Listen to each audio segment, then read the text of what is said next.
It is a beautiful day here at the campus of Notre Dame. It's the Blue-Gold game, and as you can see, the tailgates are going, the grill is fired up, and everyone is ready for some football. But wait a minute, I see those golden shoes. Who could it be? Vahid Sadrazadeh! Oh, let's go, Irish! We're having a great time tailgating. What are you doing here? I'm going to co-host the show with you. You're back. I'm back. Let's go. Let's go right to the set. It is Saturday. It's game day. Let's get this started. All right. I see lots of former players in town. I see fans are fired up and ready to go. And I say, you know what? It's Saturday, and it is ABC57 Kickoff. A new chapter of Notre Dame football. The level of excitement, I feel like everybody would say it's at an all-time high. The first spring under head coach Marcus Freeman. Every day I remind myself what a great opportunity I have and what an honor it is to lead this program. But today, the Irish face off, blue versus gold. We got the guys I want. Execution on this side, just ball players on that side, we're going to win. It was great just to see the players compete off the field, which is exactly what head coach Marcus Freeman wanted out of his guys. Welcome to the 2022 Blue and Gold Draft. The blue team will be coached by defensive line coach Al Washington, and safety Houston Griffith will be the captain. I've never been a part of a spring like this. A lot of spring games are kind of business-like, glorified practice. This definitely feels like a game. We have a say on who we want. It's not like we're just divided and it's blue and gold. Like, we got to pick, and like I said, like, we got the guys I want. The gold team will be coached by running backs coach Dylan McCullough, with cornerback Cam Hart serving as the captain. I'm excited about it, and it's going to be a great way to culminate the spring. And I feel sorry for the blue squad. Heading into Wednesday's draft, the talk of the town was the dual-threat QB Tyler Buckner versus the gunslinging Drew Pine, and how they would play on Saturday. But now, with Buckner out, those plans have changed. Drew Pine is undraftable. Okay, Drew Pine will play for both teams.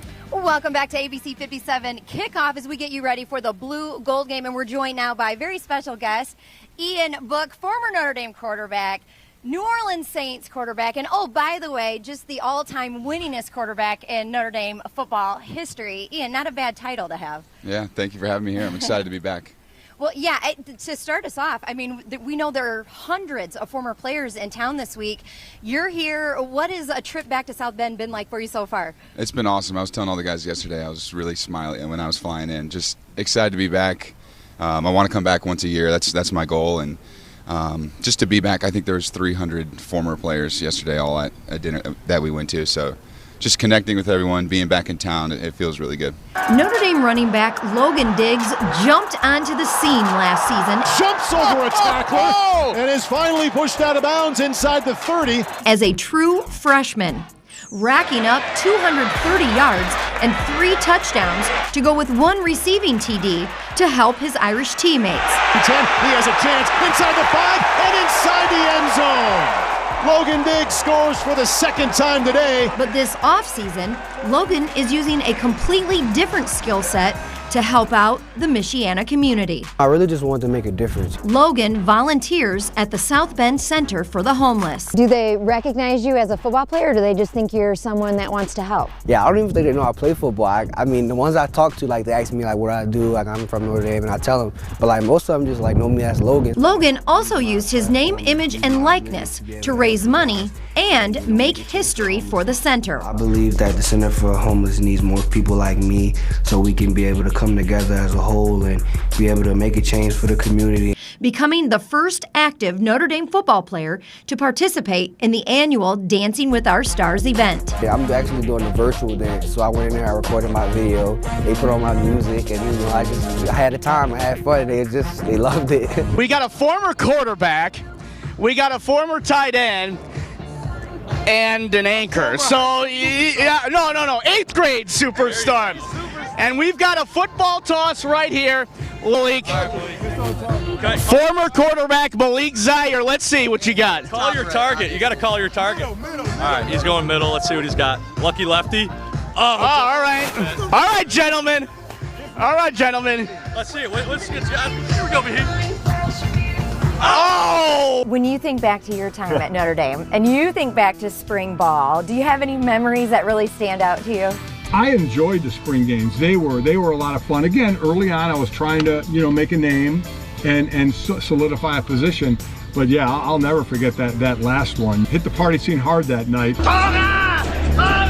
Now, what would the party scene have been like back then? Like, where would you go to party? Okay, Legends used to be Senior Bar. Oh, okay. Now, Senior Bar, my senior year, was run by my roommate. Oh. So, yeah. Go ahead and let your mind wander. Right. Oh, yeah. So was that just for seniors at that time? Senior Bar was incredibly strict. You could not only be a senior? Only be a senior. Fake IDs were very tough. Really? We would have interesting nights in there. Like one night we had quarter beer night. Now they have like separate rooms in there, so they closed off a big room. Quarter beers until somebody had to leave the room to go to the bathroom.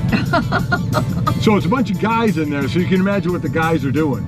The guys were, yeah, exactly right. We weren't leaving the room to go to the bathroom. There was a lot of cups. So we made sure nobody left the bathroom. And don't pick up a stray cup. That's exactly right. We are less than 2 hours away from kickoff for the annual Blue-Gold game inside the house that Rockne built. It is an absolutely gorgeous day for some football, isn't it?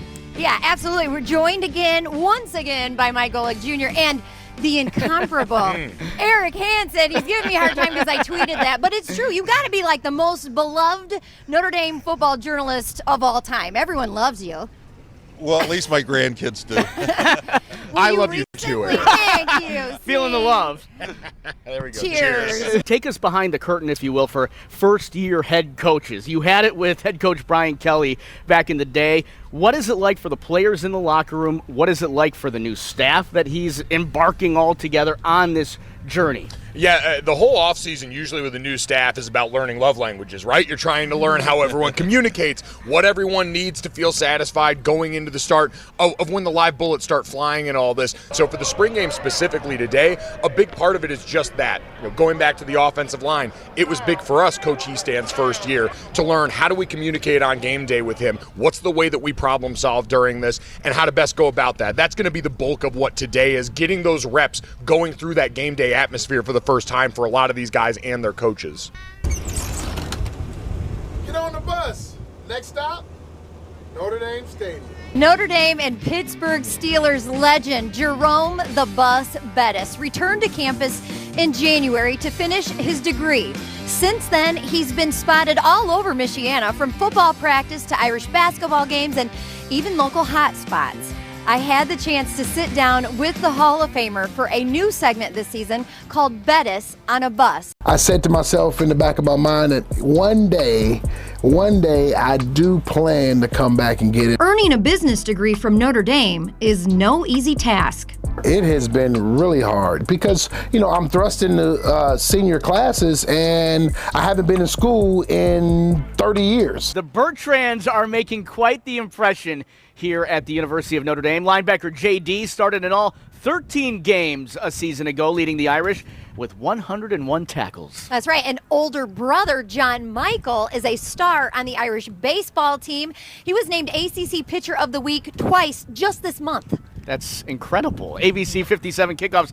Mary Kaltrider joins us live outside Notre Dame Stadium. Mary, the brothers are cheering each other on every step of the way, it looks like.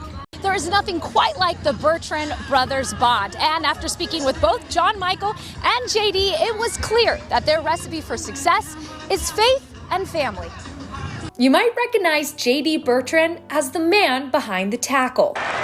Drew on the carry, JD Bertrand. Or John Michael Bertrand as the guy behind the strike. On the mound is southpaw John Michael Bertrand. No matter how far their futures might take them, these brothers will always show up for one another. For me, I get more anxious for his games than I do mine. Like, you just can't control anything, and you just want him to do well. It's weird because I feel almost like a parent. It's so cool to see like your brother's success. You'll see him at all my games. If he doesn't have anything, like practice of a sort, or if not, then he'll record the games and he'll watch it with my older brother and they'll watch the replay of the game.